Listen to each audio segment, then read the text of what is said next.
L'économie mondiale repose sur les océans. Le Moyen-Orient est une plaque tournante du trafic maritime et l'un des principaux pourvoyeurs de la plus importante matière première, le pétrole. Ici, toutes les routes maritimes passent par des détroits. Ces goulots d'étranglement sont la clé du contrôle du Moyen-Orient. Et jusque-là, les États-Unis et l'Occident en étaient les seuls détenteurs.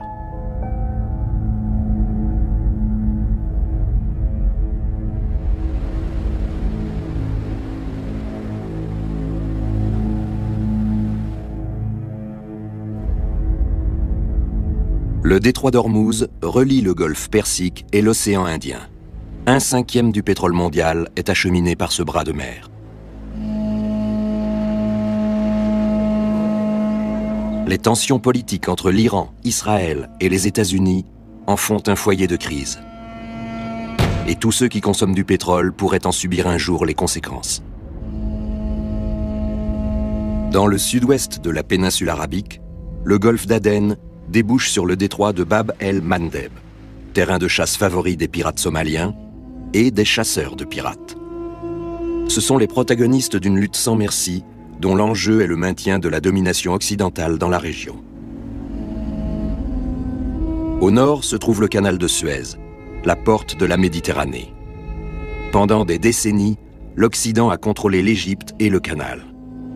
Mais la situation est en train de changer. Après 500 ans d'hégémonie occidentale, la population locale reprend peu à peu le contrôle. Au Moyen-Orient, de nouveaux acteurs ont fait leur apparition. Il s'agit de pays éloignés qui sont eux aussi dépendants de la région et de son pétrole. Leurs navires sont toujours plus nombreux et leur influence s'accroît. Les intérêts des Chinois se heurtent aujourd'hui à ceux des Américains. Une seule puissance qui dirige le monde, ce n'est pas soutenable. De la Libye à l'Iran, de la Méditerranée aux côtes des pirates somaliens, les cartes du pouvoir sont redistribuées dans le grand jeu du pétrole. Tout tourne autour du contrôle des voies de navigation. La protection du trafic maritime est capitale pour la planète entière. Il n'y a pas de meilleur endroit pour observer ce match que le pont d'un navire en haute mer. Le Progress est un pétrolier de 228 mètres de long. Il transporte du kérosène entre le golfe Persique et l'Europe. Un petit maillon dans la chaîne d'approvisionnement mondiale en énergie.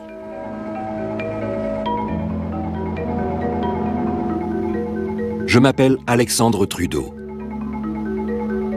Du golfe Persique à la Méditerranée, le Progress sera mon poste d'observation.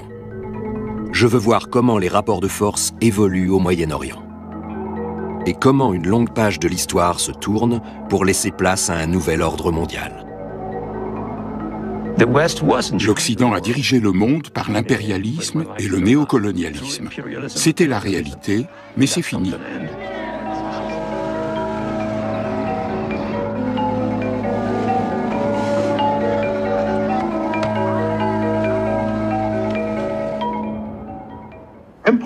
Il ne devrait plus y avoir d'empire. Dans un monde divisé en une multitude d'États, on devrait faire du commerce pacifiquement sur la base du libre-échange. Mais la réalité est tout autre. The barren rocks of Aden, a piper's tune which was famous throughout the empire. The barren rock... Le Moyen-Orient a vu naître et mourir bien des empires. La dernière bataille de l'Empire britannique a eu lieu à Aden il y a 50 ans. De là, les Anglais avaient assis leur pouvoir sur les routes et les passages maritimes. This port lives on oil, and it also protects the sources of that oil. À partir des années 60, les Britanniques n'ont plus les moyens de dominer le monde et sont chassés de la région.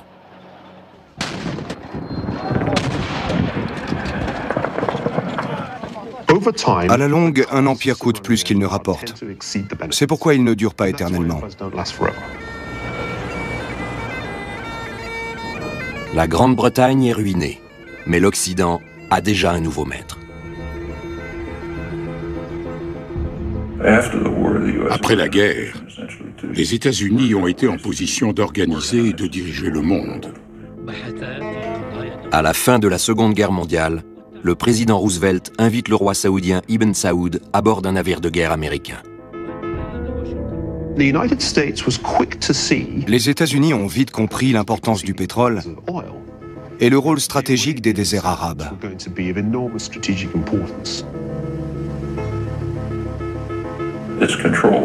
Il s'agit de contrôler la région, car c'est un formidable moyen de dominer le monde entier.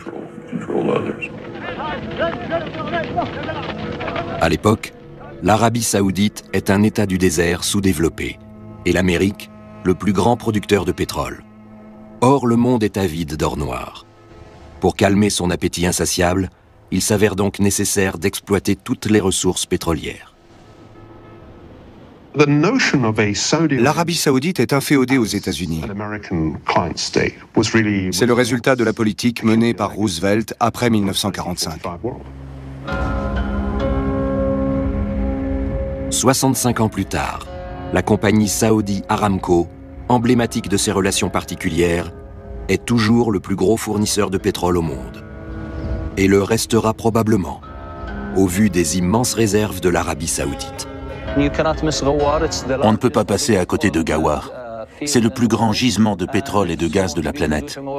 Il produira sans cesse du pétrole. Ses réserves sont estimées à 260 milliards de barils. Les Saoudiens peuvent donc fournir énormément de pétrole au monde. L'Arabie saoudite a gagné beaucoup d'argent avec le pétrole. Et l'a investi judicieusement pour son peuple et son pays. L'Arabie saoudite vit dans un grand confort matériel, mais sous un régime politique autoritaire. Nous autres Saoudiens savons exactement ce que nous voulons de notre gouvernement. Et nous connaissons bien notre système politique. Et nous en sommes très satisfaits.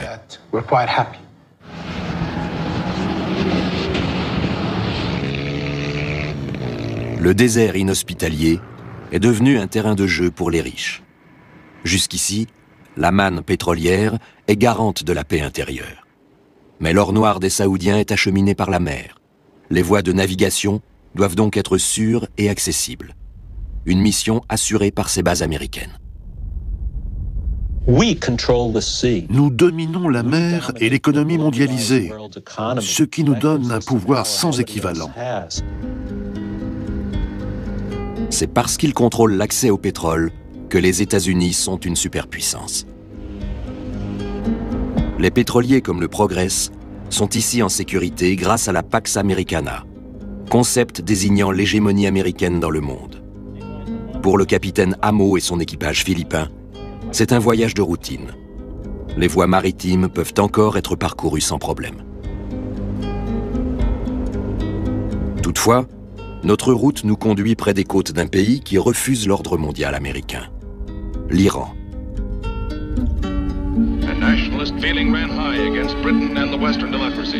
Au début des années 50, l'Iran veut échapper à la domination occidentale et nationaliser sa production de pétrole. Les États-Unis et la Grande-Bretagne l'en empêchent, en maintenant au pouvoir un dirigeant conciliant, le Shah. Aucun autre régime n'était toléré s'il menaçait la suprématie américaine. Mais on n'agissait pas à découvert. En 1979, quand le système s'est effondré avec la destitution du Shah, la situation s'est nettement dégradée d'un point de vue anglo-américain. «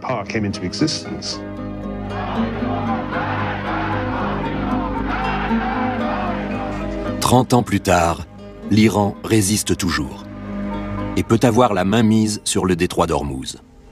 C'est un goulot d'étranglement facile à contrôler depuis la côte. On peut le bombarder, le miner ou le bloquer. L'Occident voit d'un mauvais œil la position dominante que l'Iran occupe au nord du détroit, car il ne peut plus garantir la sécurité du transport pétrolier. Et si l'or noir cessait de couler, le prix du baril atteindrait des sommets.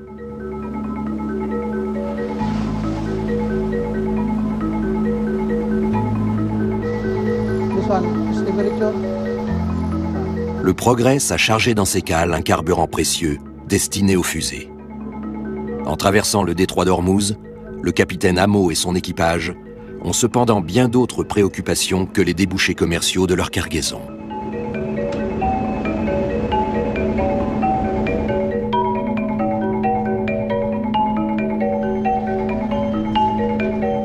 Un vieil ennemi de la marine marchande les guette sur l'eau.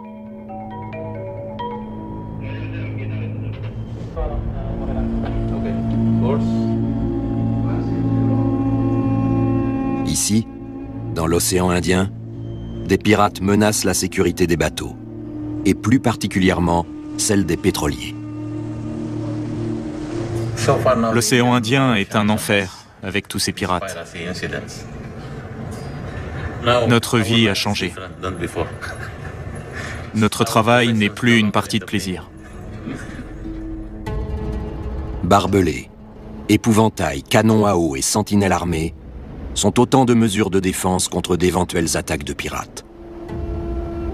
L'équipage du Progress ne comprend pas que l'Occident, qui veillait jusque-là sur le trafic pétrolier, n'ait toujours pas réglé ce problème.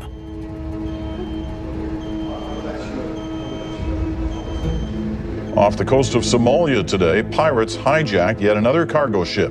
C'est le deuxième pétrolier en 2 jours à tomber aux mains des pirates.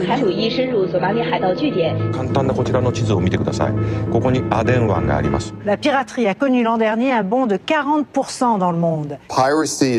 Avec les pirates, l'anarchie s'est déplacée de la terre à la mer. La Somalie a la plus longue côte d'Afrique. C'est un État corrompu. Donc ce n'est pas étonnant qu'il y ait des pirates.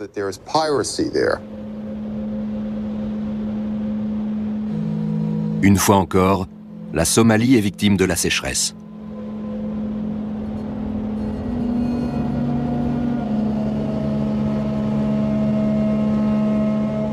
Le pays souffre depuis des décennies de fléaux provoqués par la nature ou par les hommes.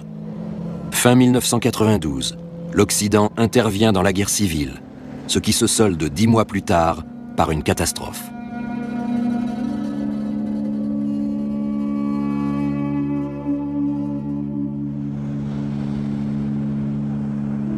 Le chaos règne en Somalie, et avec la piraterie, il s'étend de plus en plus aux routes maritimes. Des hommes d'affaires habiles ont su exploiter les rares ressources encore disponibles dans le pays. Une main-d'œuvre laborieuse et des terrains stratégiques sur le littoral. Compte tenu de la situation géographique, la piraterie est une sorte de péage. Durant des semaines, de longues barques sillonnent l'océan Indien à la recherche de pétroliers de taille moyenne. Ces hommes sont animés par un étrange mélange de désespoir, de violence et d'audace. Ce sont des actes désespérés commis par des hommes désespérés. En Somalie, il n'y a pas d'industrie, pas de développement. Le fusil est votre outil de travail. Il vous permet de gagner votre vie.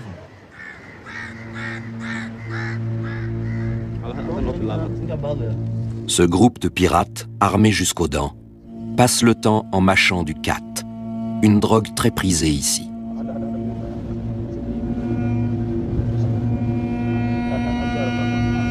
Notre vie d'avant a été détruite. On ne la retrouvera plus. On prend tous les bateaux qu'on peut. Tant qu'ils passeront par ici, on les attaquera. Les pirates somaliens menacent le contrôle des États-Unis sur les voies maritimes, et donc la Pax Americana.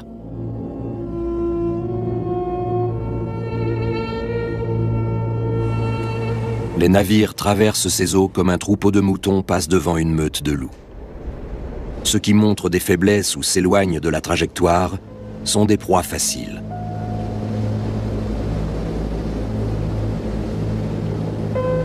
Mais à présent, les chasseurs sont eux-mêmes chassés.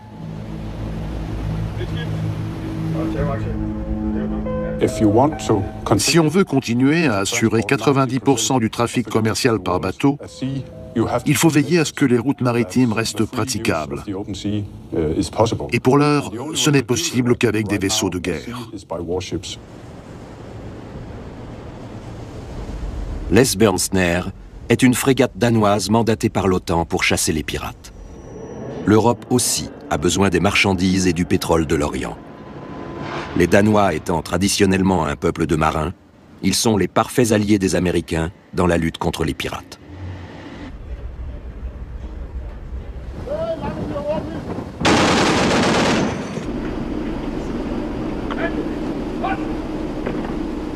Mais la mission de l'Esbjörnsnær n'est qu'un succès partiel. Le danger plane toujours en mer. La région est trop étendue. C'est pourquoi les Danois ont mis au point une nouvelle tactique. Ils patrouillent le long des côtes somaliennes.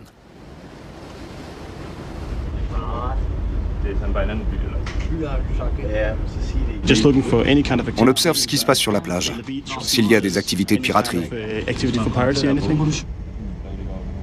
Tant que les pirates sont sur la plage, ils ne s'emparent d'aucun navire.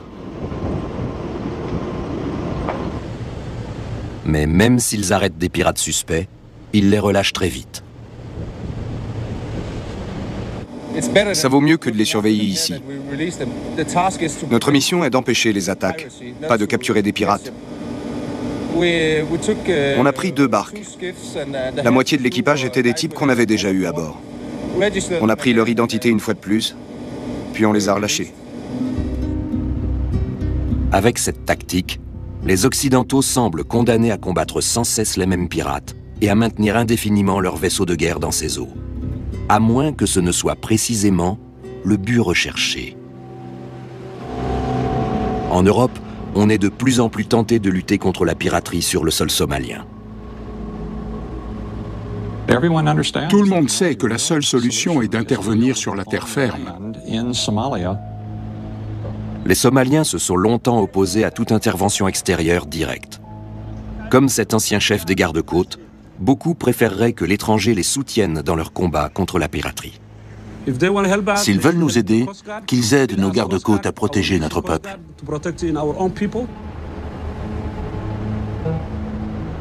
Mais si les marines occidentales renforcent leur présence dans ces eaux, ce n'est pas seulement à cause des pirates. Ce vieux cimentier ne fait que son travail. Son drapeau n'en éveille pas moins la curiosité des officiers de l'Esbjörnsnær.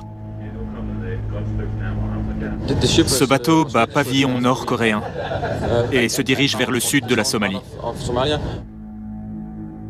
Il se rend à Kismayo, fief du mouvement Al-Shabaab, une organisation islamiste anti-occidentale qui contrôle le sud de la Somalie. Même si le cargo n'a aucun lien avec les pirates, les Danois le suivent et montent à bord avec une troupe d'intervention. On a parlé avec le capitaine. Il était d'accord pour qu'on monte à bord. On lui a donné des conseils pour se défendre contre les pirates. Si la domination occidentale dans ces eaux est menacée par quelques pirates, les pays rivaux ne tarderont pas à profiter de la situation.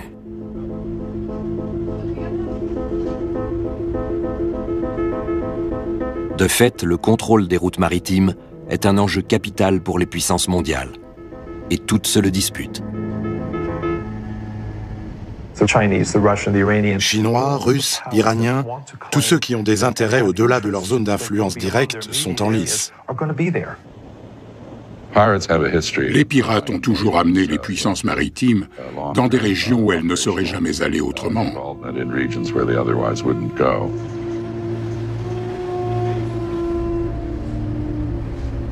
D'autres dangers planent sur les routes internationales. Au milieu de la nuit, le Progress traverse le détroit de Bab el-Mandeb, en importance le 2e bras de mer du Moyen-Orient. Bab el-Mandeb signifie « porte des larmes ». Ici aussi, il peut y avoir des problèmes. Cette porte est la jonction maritime entre l'Asie et l'Europe. Le passage est étroit et les régions limitrophes politiquement instables. Le détroit étant très dangereux, on a impérativement besoin d'un lieu sûr pour entretenir les navires. C'est ainsi que le port de Djibouti est devenu une escale quasi obligatoire. Au lieu de verser dans la piraterie, les Djiboutiens ont trouvé un moyen pacifique pour tirer parti de la situation. Ici, amis et rivaux se côtoient. Chacun s'observe. Tout le monde a intérêt à une cohabitation paisible.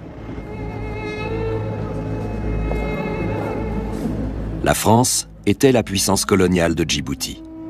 elle est encore présente.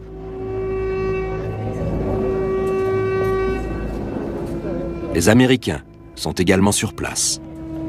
Depuis leur base militaire, ils lancent des opérations spéciales et des attaques de drones dans la région.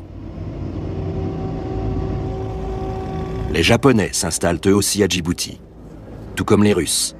Même les Iraniens ont laissé leur marque. Ils ont financé la construction du nouveau parlement du pays. La République islamique veut renforcer son influence politique et militaire dans cette zone stratégique. 2 destroyers iraniens patrouillent dans le golfe d'Aden. Leur mission officielle est de combattre les pirates. Les pirates leur fournissent un prétexte pour faire la démonstration de leur force navale. Dans le grand jeu d'influence autour du pétrole, tous les protagonistes ont placé leur pion à Bab el-Mandeb.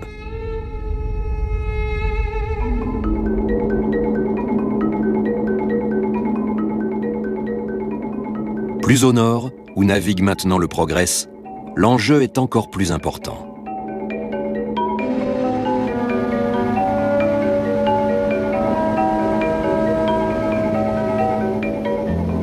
Le canal de Suez est un axe majeur du trafic international de marchandises.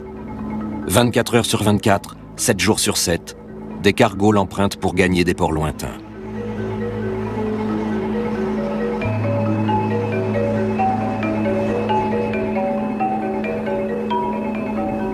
Le canal de Suez sépare l'Afrique de l'Asie. Britain prepares for the worst in the Suez crisis. En 1956, le canal est âprement disputé. L'Égypte veut le récupérer et le nationaliser. Mais les puissances occidentales qui l'ont construit ne sont pas prêtes à l'abandonner. De la fin du 19e aux années 1950, l'Égypte était un maillon central du transport de marchandises dans l'Empire britannique. President Nasser continues to defy the Western powers on his seizure of the canal. La crise de Suez de 1956 a été comme le dernier soubresaut d'un animal blessé à mort. Désormais, il était clair pour tout le monde que l'Empire britannique était un rêve brisé.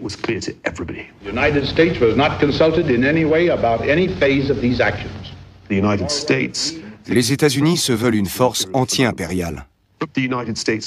Mais ils jouent le même rôle que les Britanniques par le passé. Les Américains veillent à rendre le canal de Suez à l'État égyptien, dans l'espoir d'endiguer le nationalisme. Mais cela produit l'effet inverse.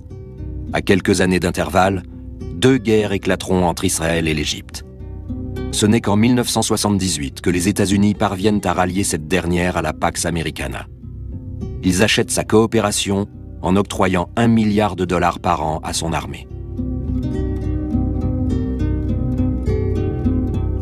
Désormais, le canal est même ouvert à Israël, ennemi de longue date de l'Égypte.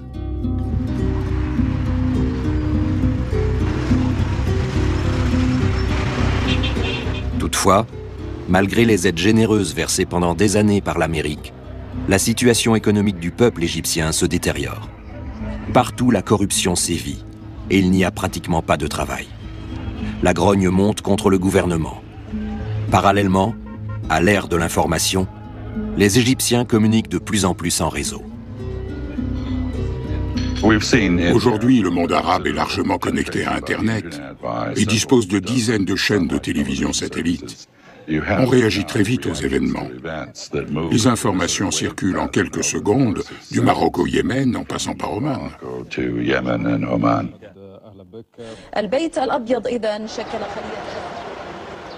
En 2009, le président américain Obama se rend au Caire. L'ensemble du monde arabe attend de lui une impulsion démocratique.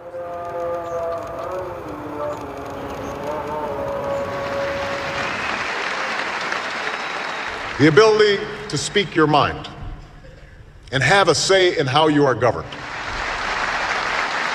These are not just American ideas, they are human rights, and that is why we will support them everywhere.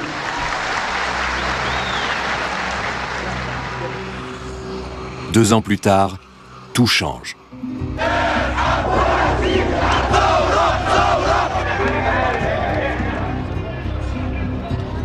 Mais la révolte n'est pas forcément dans l'intérêt des Américains. La question se pose de savoir si ces derniers pourront contenir le nationalisme dans la région. Les anciens alliés des États-Unis ne tardent pas à être renversés. Le président égyptien est traduit en justice par son peuple. Tous les Égyptiens étaient écœurés par ce qu'il avait fait. À nos yeux, il s'était, passez-moi l'expression, prostitué. Alors que le printemps arabe bat son plein en Égypte, les États-Unis sont toujours préoccupés par la pérennité des routes maritimes et le contrôle du canal de Suez. Comme en 1956, les insurgés pourraient utiliser l'accès au canal à des fins politiques. C'est une révolution. Il ne faut pas espérer de gentils gouvernements démocratiques et pro-occidentaux dirigés par des cadres de Google. C'est très peu probable. On verra sans doute s'installer des régimes islamistes qui seront certainement encore plus imprévisibles. À chaque victoire des islamistes dans les urnes, la domination occidentale recule. Pour plus d'un Arabe, c'est sûrement une perspective encourageante. Ils ne se laisseront plus dicter leur conduite par l'étranger et ne compteront plus sur nous pour leur survie. De même, la majorité des Égyptiens n'a jamais vu d'un très bon œil la paix avec Israël. Beaucoup d'Arabes se demandent comment on peut coopérer avec les États-Unis alors qu'ils soutiennent massivement Israël et qu'Israël humilie et tue autant d'Arabes. À présent que le candidat des frères musulmans a remporté les premières élections depuis la chute de Moubarak, la tension pourrait encore monter d'un cran. L'Égypte des frères musulmans va soutenir la cause palestinienne. Je ne pense pas qu'actuellement la guerre soit une option, mais il y a des limites.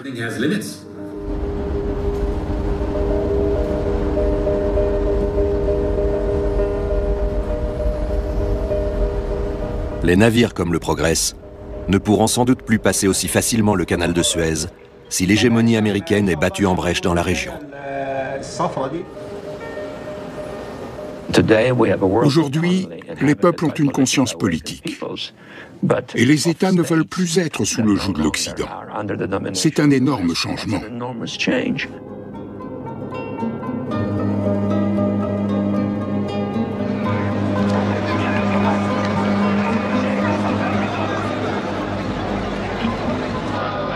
Un pays doit particulièrement craindre la perte de pouvoir des États-Unis, Israël.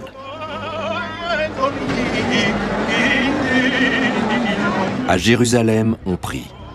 C'est Tisha B'Av, jour de deuil qui commémore la destruction du premier temple de la ville.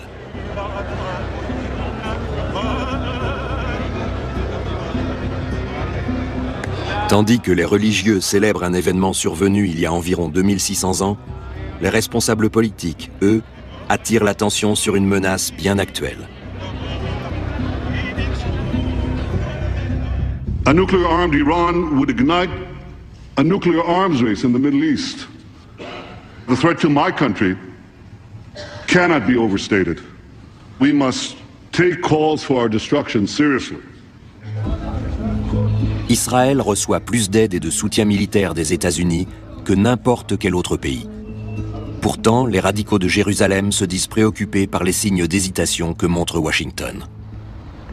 En Israël, on pense qu'on ne peut plus faire entièrement confiance aux États-Unis, que la politique américaine est confuse, équivoque et non plus systématique.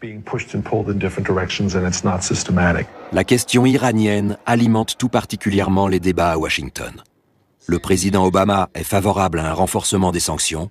Ses adversaires, eux, soutiennent l'attitude offensive d'Israël.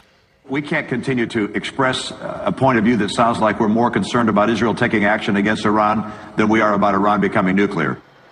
À ce jour, il n'y a pas de preuve que l'Iran a décidé de se doter de l'arme nucléaire. Pour le plus fidèle allié des États-Unis dans le Golfe Persique, l'Arabie Saoudite, il y a d'autres dangers. Nous voulons un Moyen-Orient sans armes de destruction massive. Ça doit valoir aussi pour Israël. L'arsenal nucléaire d'Israël dépasse tout ce que l'Iran pourra jamais acquérir. Même si les Iraniens ont quelques bombes nucléaires de qualité douteuse, sans capacité de seconde frappe, avec une défense aérienne qui peut être facilement vaincue, quel danger représente-t-il?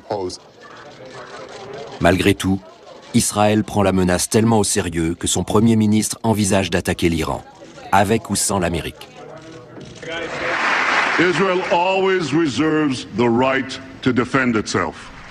Israël est au pied du mur, entre autres à cause de sa propre rhétorique. Si les sanctions n'apportent rien d'ici 6 mois, il y aura une intervention militaire. L'objectif serait la destruction de toutes les installations nucléaires iraniennes, civiles et militaires.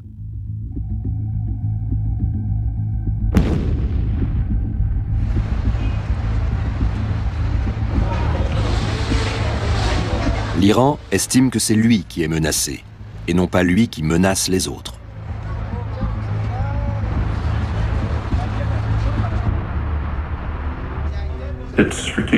L'Iran a une stratégie défensive. Il est entouré par 2 États qui détiennent l'arme nucléaire, Israël et le Pakistan. En outre, des pays voisins sont occupés par une superpuissance hostile, les États-Unis. Quel pays aurait plus besoin d'une force de dissuasion que l'Iran?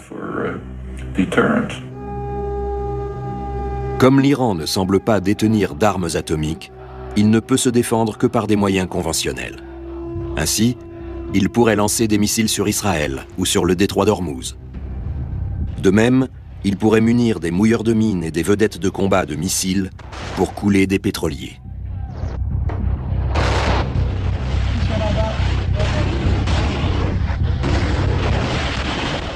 Les eaux où le Progress a commencé son voyage deviendraient vite un champ de bataille. Et le pétrole ne coulerait plus. Ça peut être vite l'escalade. Si un gouvernement déclare que c'est une question de vie ou de mort, la situation peut rapidement dégénérer et personne n'en sortira gagnant. Par désespoir, l'Iran pourrait même viser directement les sites de production de pétrole des royaumes arabes le long de la côte sud. Le complexe d'Abqaiq fournit environ 10% de l'or noir mondial. Une guerre contre l'Iran pourrait paralyser l'extraction de pétrole et faire exploser les prix. C'est aussi une forme de dissuasion. Il semblerait par ailleurs que l'Iran envisage d'autres stratégies. Le Bahreïn se trouve au centre du golfe Persique. Sa population est composée en majorité de musulmans chiites. Ce pont relie le pays à l'Arabie saoudite. Au printemps 2011, les Saoudiens envoient des troupes armées au Bahreïn pour aider le gouvernement à combattre une révolte populaire.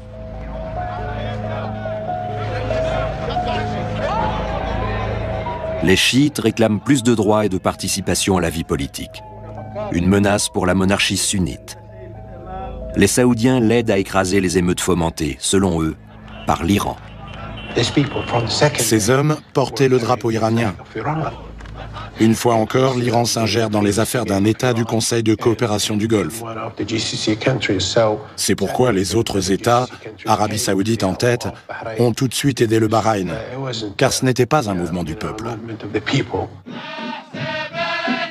Mais la motivation de l'Arabie Saoudite est peut-être tout autre. Si le Bahreïn était une véritable monarchie constitutionnelle, hypothèse tout à fait possible, ce serait bien plus dangereux pour les Saoudiens. Le Bahreïn abrite l'une des plus importantes bases navales américaines.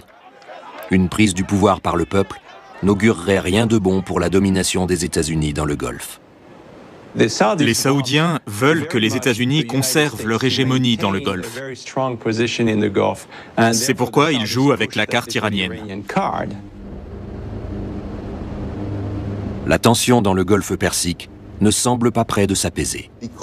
Comme les deux pays veulent rester dans la course, la véritable question stratégique qui se pose est la suivante. Quel régime tiendra le plus longtemps, celui de l'Arabie saoudite ou celui de l'Iran ? L'enjeu est de taille. Les États-Unis se gardent donc de critiquer la répression des mouvements démocratiques, d'autant que les efforts de démocratisation en Irak n'ont pas été payants pour l'Occident et ont profité à l'Iran. Au Liban, la démocratie favorise le Hezbollah et à Gaza, elle renforce le Hamas. 2 territoires désormais ralliés au camp iranien. Les erreurs des Américains profitent à l'Iran. Son influence et sa popularité s'accroissent et il peut provoquer encore plus de troubles. Pour juguler l'influence de Téhéran, Israël envisage une attaque préventive contre les installations nucléaires iraniennes. Vu la configuration de ces installations, ça retarderait tout au plus le programme nucléaire de l'Iran, mais ça ne le détruirait pas. Pour frapper fort, Israël aurait besoin de l'aide des États-Unis. Toute la question est de savoir si les États-Unis sont prêts à engager une action militaire contre l'Iran pour soutenir Israël. Beaucoup d'Américains diraient « Non, pourquoi le ferions-nous ? Nous venons de mener des guerres atroces et coûteuses en Afghanistan et en Irak. Et qu'est-ce que nous avons gagné ? Une guerre contre l'Iran serait désastreuse. Un général américain a dit « Si vous avez aimé l'Irak et l'Afghanistan, vous adorerez l'Iran. » Un jeu périlleux. Chaque camp pousse l'autre à bout. Les dirigeants israéliens utilisent la menace d'une guerre pour détourner l'attention de leur peuple des problèmes intérieurs et forcer les États-Unis à durcir leur position. Le gouvernement américain veut rappeler au monde sa propre puissance. L'Iran profite de la situation pour galvaniser son peuple et gagner des sympathies dans la région. Enfin, chacun sait qu'avec ce conflit, les routes maritimes et donc l'économie mondiale sont également en jeu. Et cela ne touche pas que le golfe Persique. Le détroit de Bab el-Mandeb pourrait jouer aussi un rôle en cas d'affrontement entre les États-Unis et l'Iran. La porte des larmes est entourée de part et d'autre de montagnes. Côté africain se trouve l'Érythrée, un petit État qui s'est toujours opposé à l'Occident et avec lequel l'Iran a renforcé ses relations diplomatiques. En face, le Yémen cause encore plus de soucis. C'est un pays montagneux, multi-ethnique et extrêmement pauvre. Une grande partie du nord-ouest du Yémen est contrôlée par un groupe de rebelles, les Houthis. Les Houthis sont des musulmans chiites, un autre lien possible avec l'Iran. Cela inquiète tout particulièrement les Saoudiens, d'où leur soutien massif au gouvernement yéménite. L'Arabie saoudite n'a pas envoyé de troupes au Yémen. Elle a défendu ses frontières contre les Houthis, une organisation terroriste qui entretient sans doute des relations étroites avec l'Iran. Au Yémen, le printemps arabe a provoqué la chute du président pro-occidental Ali Saleh et rendu le pays encore plus instable. L'Arabie saoudite et la communauté internationale doivent empêcher la déliquescence de l'État yéménite.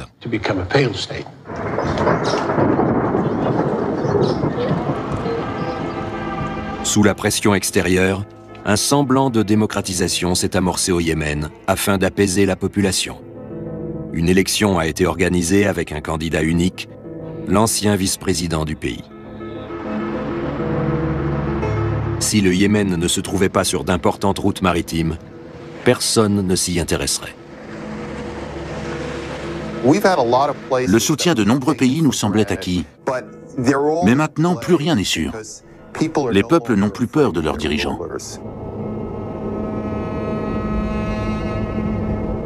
À présent, le Progress navigue dans les eaux calmes de la Méditerranée.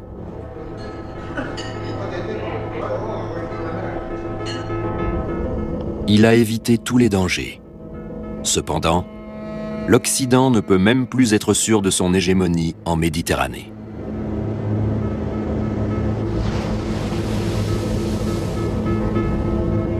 En Égypte, il pourrait bientôt y avoir des problèmes et d'ores et déjà, des étrangers pénètrent en Méditerranée. Pour la première fois, des navires de la marine iranienne sont allés de la mer Rouge en Méditerranée. Les mêmes navires avec lesquels l'Iran patrouille contre les pirates. L'Iran envoie un signal fort à l'OTAN, très implanté en Méditerranée, mais aussi à Israël. En acheminant des vaisseaux de guerre en Méditerranée, un autre pays envoie un signal encore plus fort. La Chine change radicalement les règles du jeu. Elle est en passe de devenir une superpuissance, mais fait face à un énorme problème de ressources.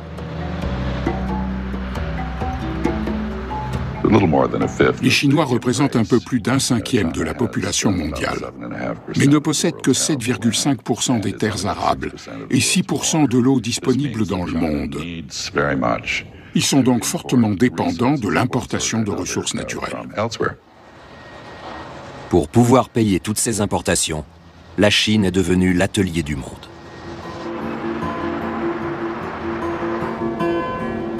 Il ne se passe pas une heure sans qu'un navire chargé de produits d'exportation chinois ne croise le Progress. La nouvelle puissance mondiale s'est trouvée une tête de pont en Méditerranée, le port du Pirée en Grèce.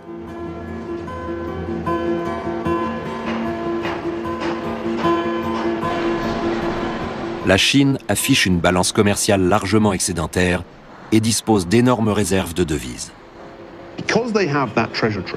Avec toutes ces devises, la Chine va finir par acheter le monde entier et jouer un rôle clé dans le commerce des matières premières. Je dirais qu'on assiste à l'avènement d'un nouvel empire. Les Chinois sont partout. Ils ont soif de matières premières. C'est pourquoi leurs intérêts se trouvent aux quatre coins du globe, tout comme leur marine. Dans le bassin méditerranéen, la Chine investit surtout en Libye. Elle a envoyé une main-d'œuvre importante dans ce pays riche en pétrole et dirigé par un homme qui avait des alliés dans tous les camps.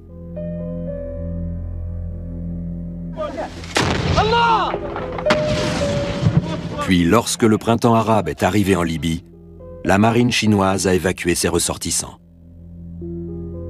La Chine a rapatrié 37 000 ouvriers de Libye.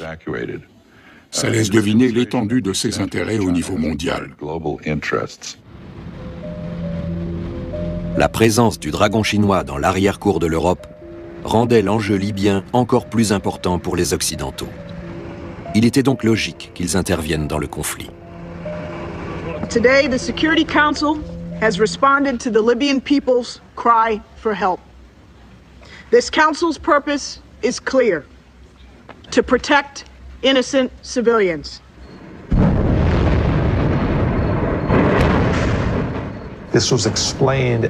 On a dit qu'on voulait éviter un massacre. Mais chacun sait que la Libye est un des plus gros producteurs de pétrole au monde. Les Libyens, comme ce journaliste, sont sûrs que la véritable préoccupation de l'Occident était de sécuriser son approvisionnement en pétrole. L'OTAN a besoin de pétrole.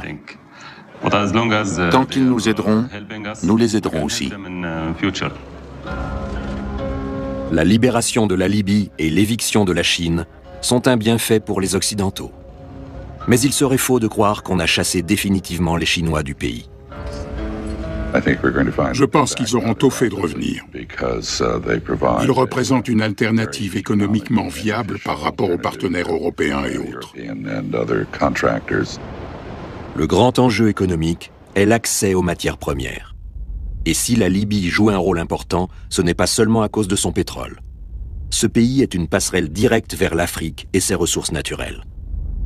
La Chine voit le continent noir comme la solution à sa pénurie de matières premières, alors que l'Occident l'a longtemps négligé. Certains ont traité l'Afrique comme un parc à thème humanitaire. Les Chinois, eux, la voient comme un partenaire économique. Allez en Afrique et vous verrez la naissance d'un empire. Les pays africains riches en ressources naturelles tournent de plus en plus le dos à l'Occident et font affaire avec les Chinois. Mais Pékin a également besoin du pétrole du Golfe Persique, de l'Arabie Saoudite et de l'Iran. Pour autant, la Chine n'est pas encore une puissance maritime dans le Golfe. Seule la marine américaine est en mesure de protéger et de surveiller ses routes maritimes. Pendant longtemps, les États-Unis ont eu l'habitude de décider seuls qui vendait à qui le pétrole du Golfe Persique. Mais les Chinois ne se laissent pas commander si facilement. Il est donc peu probable qu'on puisse leur interdire d'acheter du pétrole iranien. Et la Chine n'est pas le seul pays d'Asie qui pourvoit à ses besoins énergétiques en Iran.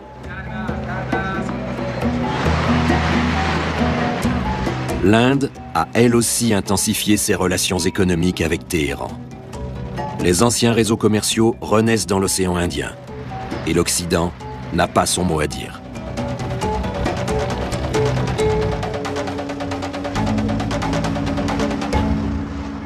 Les États-Unis auront bien plus de mal à maintenir la Pax Americana. L'Occident ne peut pas contrôler la Somalie. Les pirates restent une menace pour tous. Et il est confronté à une situation politique nouvelle en Égypte, au Yémen et au Bahreïn. Les Américains ne peuvent plus être sûrs de leurs alliés. Pourtant, ils ont déjà dépensé une fortune au Moyen-Orient.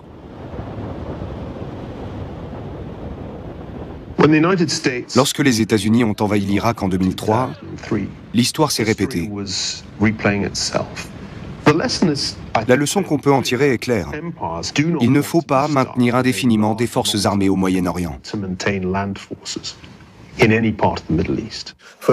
D'abord, ça coûte trop cher. Et puis, qu'est-ce qu'on y gagne?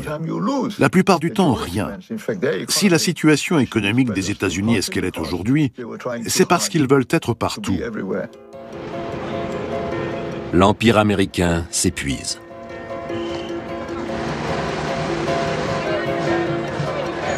Les États-Unis vivent largement au-dessus de leurs moyens.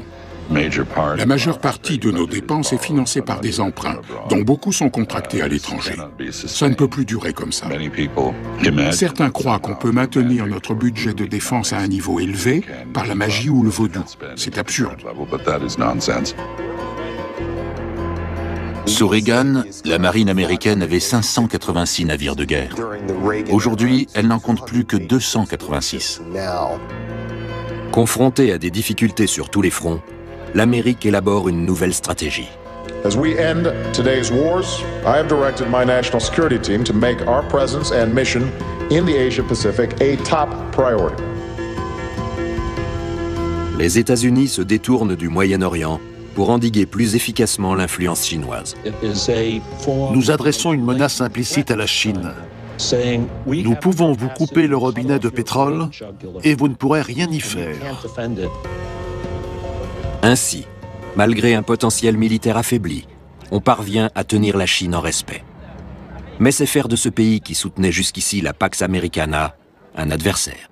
Les Chinois sont satisfaits de l'ordre du monde. Ils en profitent. Si seulement les Américains ne les considéraient pas comme un ennemi potentiel. Cela oblige en effet Pékin à réagir. Ils ont annoncé une hausse de leurs dépenses militaires. Une grande partie sera destinée à contrer les forces navales américaines. Pour l'heure, la Chine a suffisamment de défis intérieurs à relever et ne veut pas trop s'engager dans la politique extérieure. Mais cet empire de plus d'1 milliard d'habitants a besoin de ressources naturelles pour sa croissance et sa prospérité. Il souhaite donc que l'Occident continue à garantir la sécurité des routes maritimes. Nous vivons dans un monde incertain. Les États-Unis ne sont plus les seuls décideurs. Comment les Chinois gèrent la situation? Franchement, c'est leur problème. Si l'Occident vacille, la Chine en pâtit. Et si l'Occident ressent comme une menace l'émergence de nouvelles puissances, il y a peu de chances de trouver un équilibre. L'Occident régresse parce que le reste du monde progresse. Si l'Occident tente par tous les moyens de rester le maître absolu du monde et combat tous ceux qui échappent à son contrôle, il se heurtera à un fort courant contraire. L'époque où il n'existait qu'un empire est révolue. Un jour ou l'autre, le monde sera multipolaire. Et ça arrivera plus tôt que prévu. Au vu de la situation économique aux États-Unis et de la nouvelle donne politique au Moyen-Orient, il est clair que même la stratégie la plus offensive n'empêchera pas l'émergence de nouvelles forces. Et le recours à la violence ne fera que renforcer l'instabilité des routes maritimes. Nous sommes déjà dans un monde multipolaire sur le plan économique, diplomatique et politique. Bientôt, ce sera aussi le cas au niveau militaire.